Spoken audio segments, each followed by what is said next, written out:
Today's been really hard. It's been hurting really bad. Yes, I will need surgery. Actually quite a drastic change in my life. I challenged myself to quit eating sugar for 30 days and spoiler, I actually made it 40 days. And honestly, I was not expecting to feel physically and also emotionally, mentally, the way that I do after finishing this challenge. As a mom of 3 small children, taking care of my body and taking care of their little bodies has become one of my top priorities. And so this challenge seemed just like a really good way to get a kickstart into quitting added sugars, or at the very least significantly lowering my consumption of added sugars in order to achieve better health and more energy and potentially better skin and maybe even some fat loss. So that's why I decided to challenge myself to quit sugar. And in addition to that, I wanted to make sure that I also was not eating sugar replacements. So I also cut out honey, maple syrup, stevia, things like that. The sugars that I did not cut out from my diet were, of course, things like vegetables and fruits. All of that was definitely okay for me to eat during this month. And so it began. Good morning. It is day 2 of no sugar. So far, I don't feel anything. It's only been a day, so I wasn't expecting to feel anything.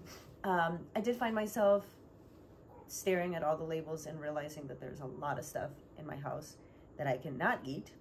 So I'm going to make some sort of a meal plan / snack plan for this whole month so that I can make like a grocery list and be able to go buy things that I know don't have sugar. I gotta make a plan so I can go shopping, so I can actually have things to eat, because a lot of what I have at home, I can't eat.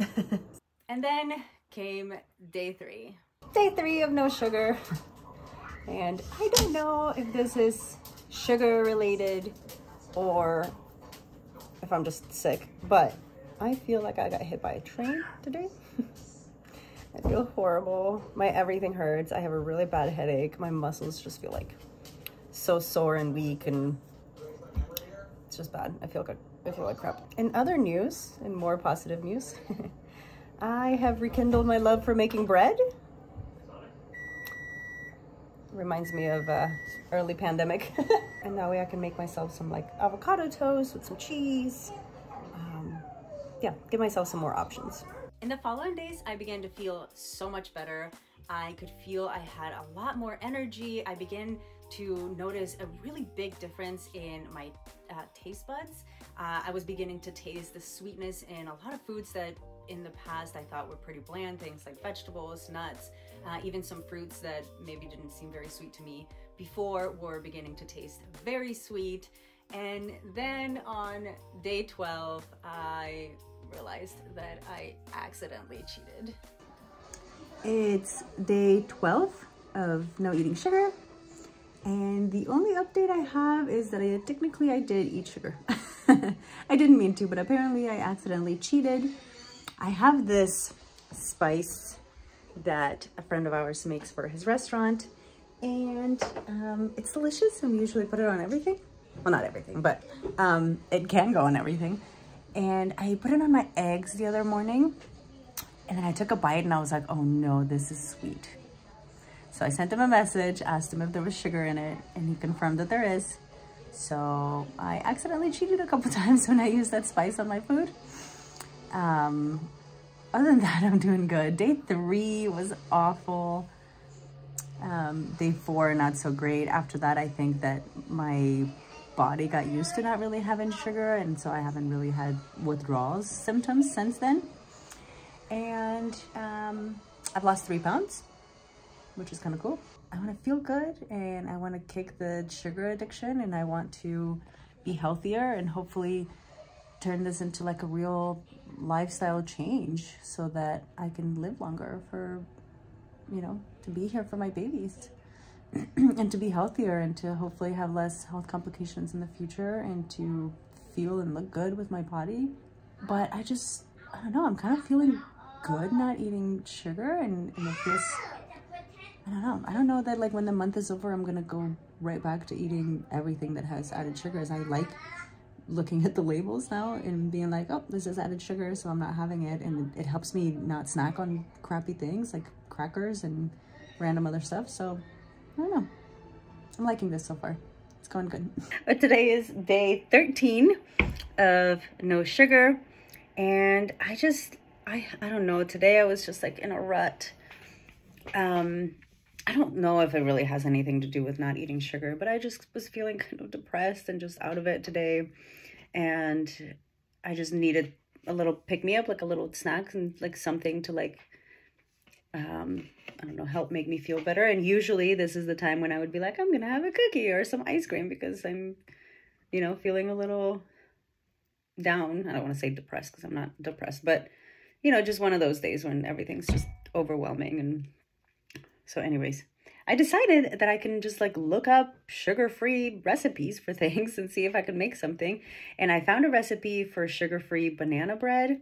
So I wanted to show you that this is how it turned out.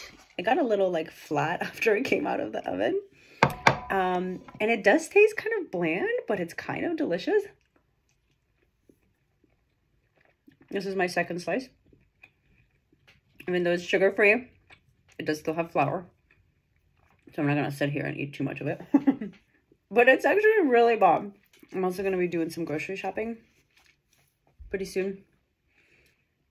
Because I realized today part of my depressive mood had to do with just the fact that I didn't really have a whole lot of options of things to eat at home right now.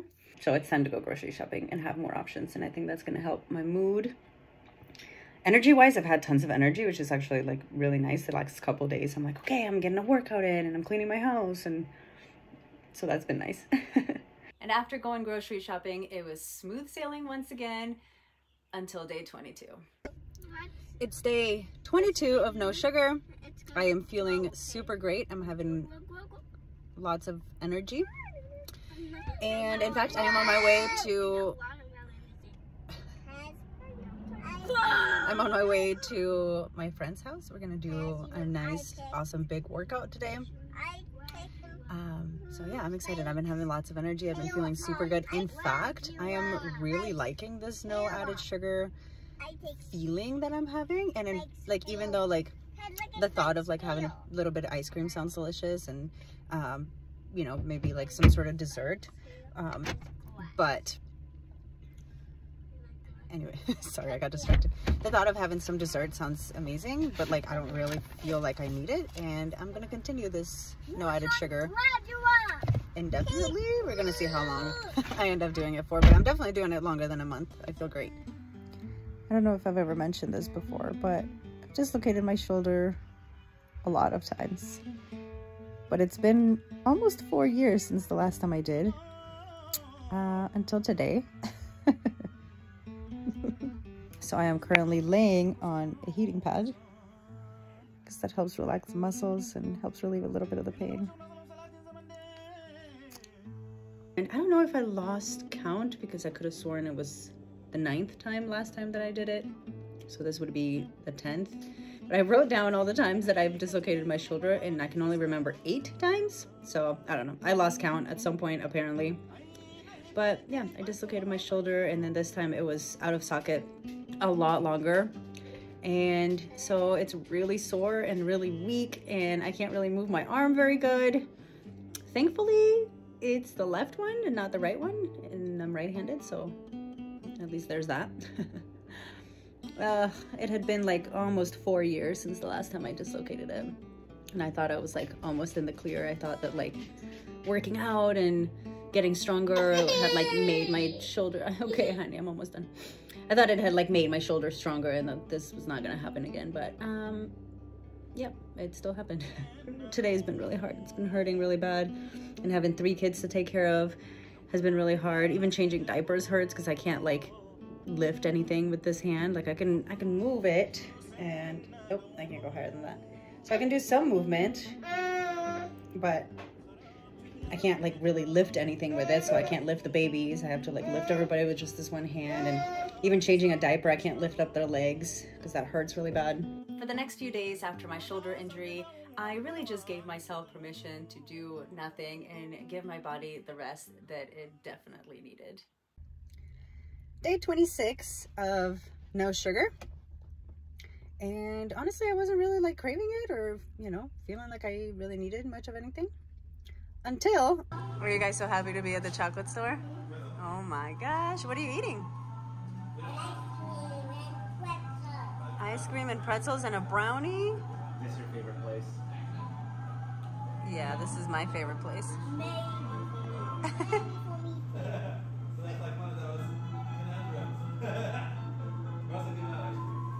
You know, I'm proud that I can say no and come to literally the best, most delicious place ever and still not order one, and feel very proud of myself because of it. But it's still hard. It's still hard to say no, and it's hard to watch people eating your favorite things in front of you. I want to continue feeling really well. I feel like my skin is looking nice. I feel good. I'm looking less bloated and feeling less bloated, and I don't know. We'll see how long I can keep up this challenge, but that is the update for today. And just like that, the 30 days were over. It's May 1st, which means that no sugar April is officially over, or at least the challenge that I had set for myself originally is over. I actually was getting pretty excited a couple of days ago. I told my husband that I was so excited because I felt like my skin was looking really good. But of course, then the last couple of days I woke up with a bunch more breakouts. So maybe it's not the sugar affecting my skin. Either way, I'm super stoked to be continuing with this. I don't feel like it's been that complicated to not have sugar, to just read the label, and now I don't crave it. And when I eat things like fruit, then they taste really sweet to me, and I love that, because before a lot of fruit was kind of bland and it wasn't sweet enough. It's been kind of nice not going out to eat either, like kind of using that as an excuse. It's saving us money. So anyways, that's the update. The official challenge is over for the month. I could eat sugar if I wanted to, but I'm not really feeling like I'm going to. We'll see how long that lasts. Oh, in case anybody is interested, I lost 5 pounds last month. I have continued to work out as much as I can after a couple of injuries, which I'll talk about another time. But I've lost like fat, like it's noticeably different. It's not just like the weight that has come off and it just kind of like looks the same but smaller, which is kind of how it's always been when I've lost some weight. This time it's like very noticeably different when it comes to like my areas of fat. Yay, I completed the challenge. I made it the full 30 days without any added sugar, minus that little bit of spice that I accidentally cheated with. But I made it the 30 days, and I felt so good. I actually made it an extra 10 days after that. As I mentioned in the previous clip, I lost 5 pounds in those 30 days, and in the 10 days that followed that, I actually lost an additional 3 pounds for a total of 8 pounds lost. I will show you a side-by-side before and after in a second, but I do want to mention that far beyond the visual changes that my body went through, one of the things that was the most surprising for me were the physical changes on how I felt within my body, within my health. A lot of my health and gut issues were significantly better after the 40 days were up. I was actually also pretty surprised at the visual changes as well, because even though I kind of assumed that there would be some weight loss because I was not eating a ton of desserts, I didn't realize how drastic my body composition would change and how different I would look and feel. And really, more than anything, the most surprising thing about these results is how much my day-to-day has changed, how much of an actual lifestyle change this little challenge created for me. Yes, I went back to eating sugar. I eat sugar now, but I now make way more conscious decisions into everything that I eat. Not only because of that 1.5 months that I didn't eat the sugar, but also because of everything I learned during that month in reading the labels and being careful about what I was putting into my body and not putting into my body, and trying to eat more whole foods. All of those have actually become life-changing decisions that I have made. And so yes, I do eat sugar now, but I am a lot more conscious about not eating sugar all the time. And then I just learned to make different and better choices for what I'm putting in my body and putting into my kids' bodies. And so that is more surprising and something I did not expect from a little 30-day no sugar challenge. I thought at the end of the 30 days I would be like, woohoo, I can go back to sugar, and like nothing would change. And it really has been actually quite a drastic change in my life, with my health and my body too. I feel physically better, I look better, which also mentally helps me feel better. So overall, would I recommend this challenge to you? 100%. Will I ever do it again? 100%. I think that this might be something that I end up doing periodically, maybe like once a year or something. Of course, not eating sugar is super good for you, and it really is a good way to just like kickstart things and challenge yourself to do something that you're not comfortable with, but something that is very beneficial for you in the long run. So that is all. I hope that you enjoyed watching my video today and that you got some value out of it. And if you did, make sure you give it a thumbs up, subscribe down below so you don't miss the next one, and we will see you on the next one. Bye.